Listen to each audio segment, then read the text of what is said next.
Hey everyone, welcome back to my channel. I'm so happy you're here.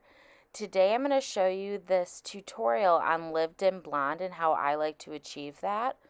Most of the time I'm going to do this for clients that are regulars that are just looking for a little more low maintenance but still wanting to brighten up their blonde. You can also do this for brunettes, but I find myself doing more of the lived-in hair for my blondes. They want to have like that California blonde type of appearance, but the low maintenance of not having to get a full foil every time. And this is how I like to achieve it. As you can see right here, I kind of section off that top mohawk section of her hair, and I like to, sometimes it can be a little off to the right or a little off to the left depending on where they part. I like for it to be very balanced where the part is going right down the middle, and she likes to part her hair essentially at the middle, a little bit towards one side but not much, so I just take that mohawk section and section it off because I do that a little differently. So I like to start at the nape, and I want to make sure that when she pulls up her hair, she still gets those bright pieces, but we are only going to add 2 foils down here. And these foils are just going to be the connecting ones that are going to connect the brightness all around the hairline when she throws it up. We are going to tip out of her hair and balayage all of it at the end that isn't in foils, but I've noticed that when I do that with the underneath, I feel like I'm not getting the brightness that I do around the hairline in the front, and you really want that to be uniform. So you're almost like building a shell around the hair to where the inside is very depthy and you're getting all that contrast, but the only way you have the contrast is if you have those bright blondes around the entire hairline.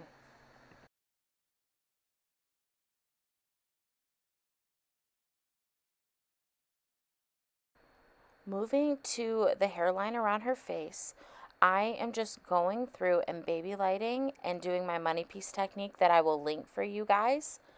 I have a full tutorial on how I do this, how I map out their hairline, making sure that I'm customizing it for each client that comes in. But I'm just going to kind of breeze past this one because I have a full video on it. But I'm just going through and finding where I previously did it and just bringing it up around her face so she can stay nice and bright.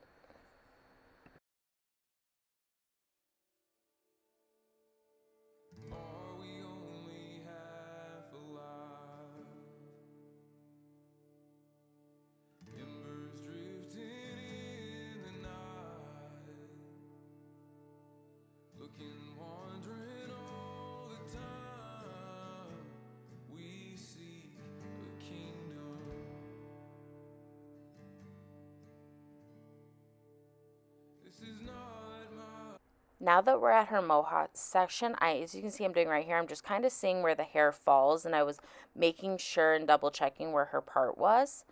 And I'm just going through and I'm, again, finishing my money piece technique and applying those baby lights and highlights around her face so she stays nice and bright. And then I'm going to go in and do like, I don't know how to describe it in like a, oh, this is the technique I would call it, but essentially I just find where her part is and I do very fine baby lights, and this is just going to blur any line of demarcation without me having to go in and do a root smudge, because this client only comes in every 4 months really. She really can go and get her hair done 3 times a year because it just grows out so nice with this technique that sometimes when I put a root smudge on her, I feel like it gets dingy a little too fast. So I really just like to make it as low maintenance as possible with utilizing her natural root. So with the part right here, you'll see that I go right along that part line and I do a baby light. And I do it pretty fine because I want to, I'm not necessarily doing it so it's super bright at her roots. I'm doing it so it's super blended. So, as you can see, I just go in, feather it in through the roots, and always make sure to weave out any dark pieces. You don't want to overlap too much, so I always go through and like weave any dark pieces that are down through there. And I really want to make sure that both sides, as you can see, both sides of that part line have that blurring foil. I guess that would be the best way to call it. You're almost like blurring that line, but still leaving it depthy. And just working through that hairline. I literally think I put like 5 or 6 foils, and I just build that shell of blendability for lived in color without having to do a root smudge, because again, I just want her to stay as fresh as possible.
After we've gone in and placed our money piece foils, our hairline foils, and our blurring foils, we are now going in and tipping out our ends. So essentially it's just going through. I'd like to take bigger sections because again, I want to have a good amount of depth because that's what makes it look lived in.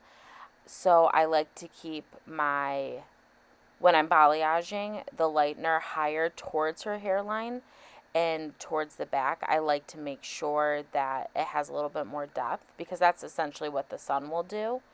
And with lived in hair, you really want it to appear like they were on the beach for a couple weeks and the sun did it, even though we're in Michigan. So I'm going to work through the rest of her head and continue to balayage. I do like to put it in foils. It does incubate it a little bit, so you are going to get a little bit of that heat to help lift the hair. But honestly, I do it more for the mess because I get so nervous I'm going to get something on someone's clothes. So I really like to use foils to keep my work very clean and tidy. So I'm just going to allow you guys to watch me just balayage the rest of this. I did only film the 2 front portions of me balayaging, but I essentially did the exact same thing in the back. As I'm finishing up her balayage, I wanted to talk to you guys about what toner I'm going to be using. Today I'm going to be using Redken Shades EQ, surprise, surprise.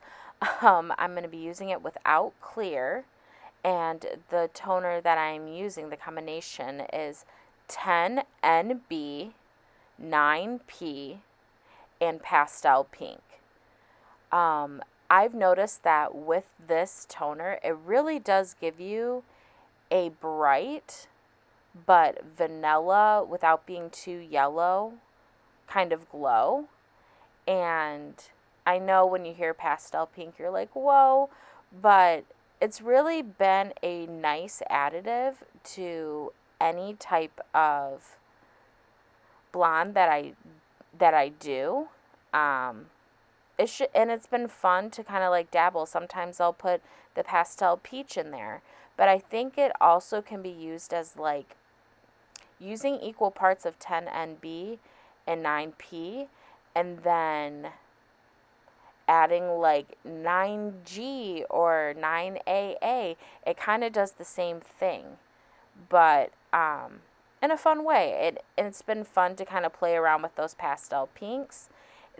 I think this would be a great toner, like if your client actually does want to be pink, just put more of the pink in with the 10MB and the 9P, and I think it would give you a really nice opalescent type of color that has like those pinky hues.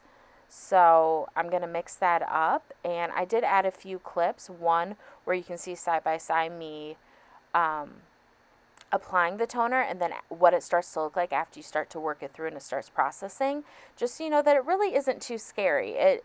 When you first apply, you can kind of be like, oh, that's really not what the client wants, and then as you mix it through, you can tell that it starts transitioning into that true tone.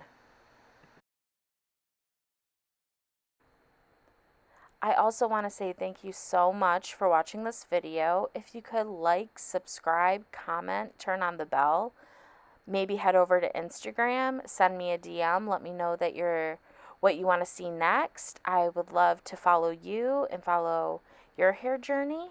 I'm just so grateful to be able to show what I love to do and help educate and make formulation a little easier for people. And as you can see, the finished product is amazing. I am obsessed with this toner. It looks so bright. It looks lived in. And the placement just makes me so happy. But I hope you guys have a great rest of your day, and I'll see you soon.